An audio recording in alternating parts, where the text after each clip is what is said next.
할렐루야.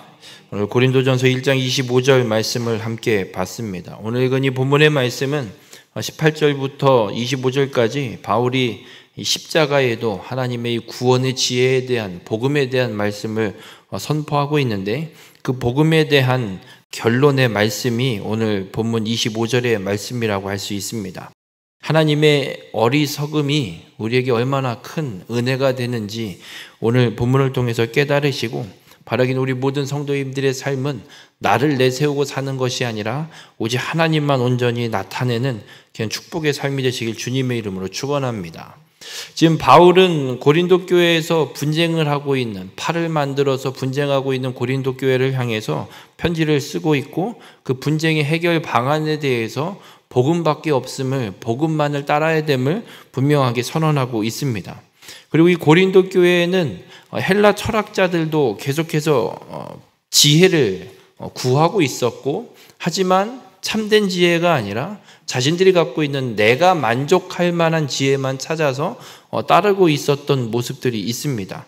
그래서 세상의 모든 지혜를 연구하고 깨닫고 있지만 자신들의 논리에 따른 궤변에 빠지기도 하고 참된 진리를 찾지 못하는 모습들이 갖고 있는 것이 헬라 철학자들입니다.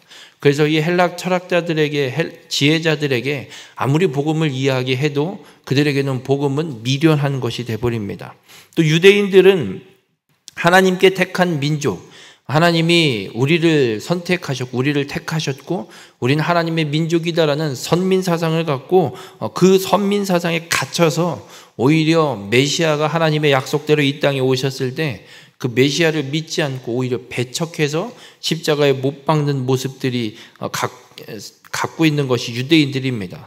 그러다 보니 복음을 아무리 전해도 이들은 자신들만의 민족성에 빠져서 그 민족성만 높이고 메시아 구원자를 믿지 않는 모습들을 갖고 있습니다. 그래서 이 세상은 아무리 복음을 전해도 들어 먹질 않습니다. 듣고도 보고도 믿지도 않습니다.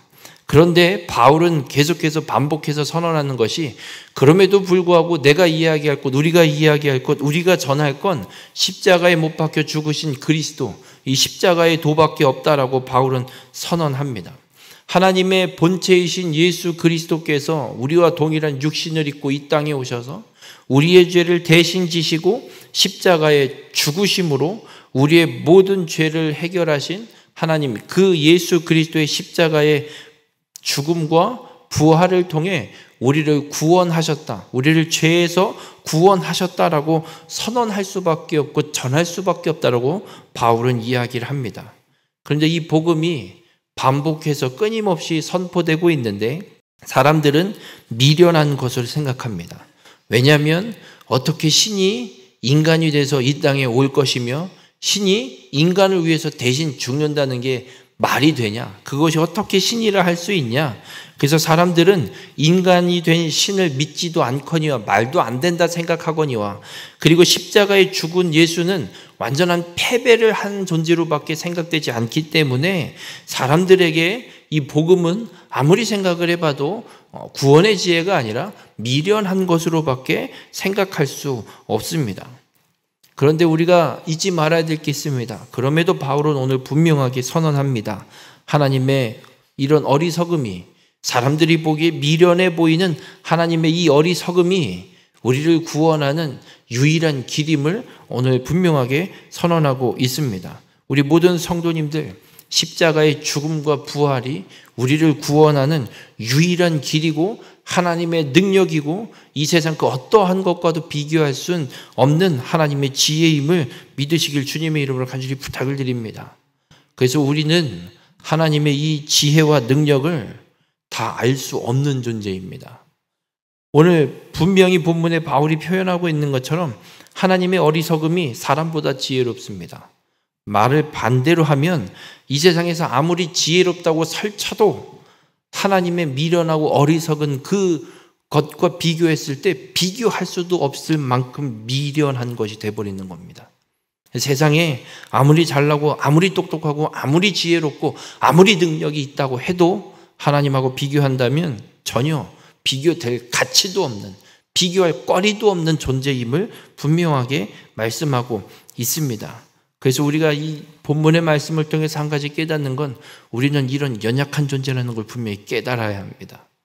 아무리 철학자들이 수십 년 연구하고 고민하고 생각해서 몇 마디 이야기를 꺼내고 던진다고 해도 하나님의 어리석음, 이 사람들이 십자가에 죽으신 예수 그리스도를 미련하게 생각하고 있는 그 역사가 하나님의 구원의 역사이고 유일한 생명의 길인 것을 이들이 깨닫지 못한다는 것, 이것이 얼마나 어리석고 연약한 모습인지를 우리에게 선언하고 있습니다.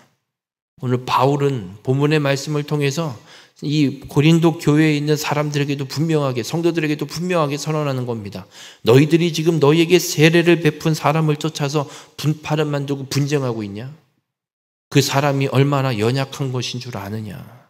우리를 구원하신 건 하나님이시고 예수 그리스도이신데 왜 연약한 존재인 그 사람을 쫓아서 팔을 만들고 분쟁하고 나뉘어져서 교회를 구성하고 있느냐? 교회에서 왜 그렇게 어리석고 연약한 인간을 쫓아서 팔을 만들어 분쟁을 하고 있느냐? 바울은 분명하게 책망하고 있습니다. 우리 모든 성도님들, 인간이 이렇게 연약한 존재라는 것을 깨닫게 된다면 교회인 우리가 누구를 쫓아야 하는지 분명히 확인이 됩니다. 교회에서는 절대 사람을 쫓아서는 안 됩니다. 고린도 교회도 동일하게 사람을 쫓아서 분쟁하고 있었기에 바울도 이 선언을 하는 겁니다. 우리의 삶에도 동일합니다. 우리의 구원을 결정하시고 우리를 구원하시는 분은 오직 하나님 한 분밖에 없습니다. 우리 인간들이 어리석고 미련하다고 생각하는 그 십자가의 역사가 우리를 구원하는 하나님의 놀라운 능력이고 지혜임을 분명하게 선언합니다. 그렇다면 교회인 우리가 온전히 따라야 할 것은 사람이 아니라 바로 하나님임을 오늘 분명하게 선언하고 있습니다. 우리 모든 성도님들, 우리가 내세울 건 아무것도 없습니다. 우리를 구원하신 하나님 밖에는 우리가 내세울 게 아무것도 없습니다. 예수 그리스도 아니면은 우리는 구원을 이룰 수도 없고 구원을 받을 수도 없는 그런 연약한 존재입니다. 그래서 우리가 교회라면, 예수 그리스도를 믿어 구원받은 하나님의 백성이라면 사람을 쫓는 것이 아니라 하나님을 쫓고 하나님만을 의지하고 우리를 구원하신 하나님의 그 능력과 그 지혜에 감사하며 살아가야 되는 줄 믿으시길 바랍니다. 그래서 사도 바울은 고린도전서 15장 10절에 이런 고백을 합니다. 내가 나된 것은 하나님의 은혜로 된 것이니 내게 주신 그의 은혜가 헛되지 아니하여 내가 모든 사도보다 더 많이 수고하였으나 내가 한 것이 아니요 오직 나와 함께 하신 하나님의 은혜로라 고백합니다. 여러분, 어떤 사도보다도 바울이 엄청나게 많은 일들을 했습니다.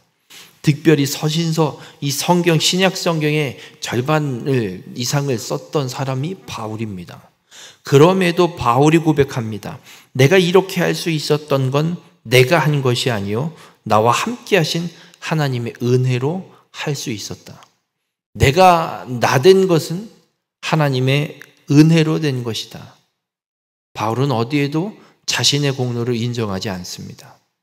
이렇게 한 것이 있기는 있지만 이렇게 할 수 있었던 것도 하나님의 은혜로 할 수 있었다 고백합니다. 바라기는 바울의 이 고백이 우리 모든 성도님들의 고백이 되길 주님의 이름으로 축원합니다. 여러분, 내가 무엇을 할 수 있어서 내가 지금 이렇게 삶을 살아가는 것이 아닙니다. 하나님의 전적인 은혜가 우리에게 임했기 때문에 우리가 구원받은 자로 지금 이 땅에서 이만큼의 삶을 누리며 살아가고 있는 겁니다. 바울의 이 고백처럼, 그리고 오늘 본문을 통해 선언하고 있는 것처럼 나의 연약함을 깨달으시고 하나님의 은혜로 내가 살아갈 수 있음을 믿고 그 하나님의 은혜로 온전히 살아가고 하나님의 은혜로 내가 이렇게 살아갈 수 있음을 고백하고 살아가는, 그렇게 하나님을 따라가는 우리 모든 성도님들이 되시길 주님의 이름으로 축원합니다.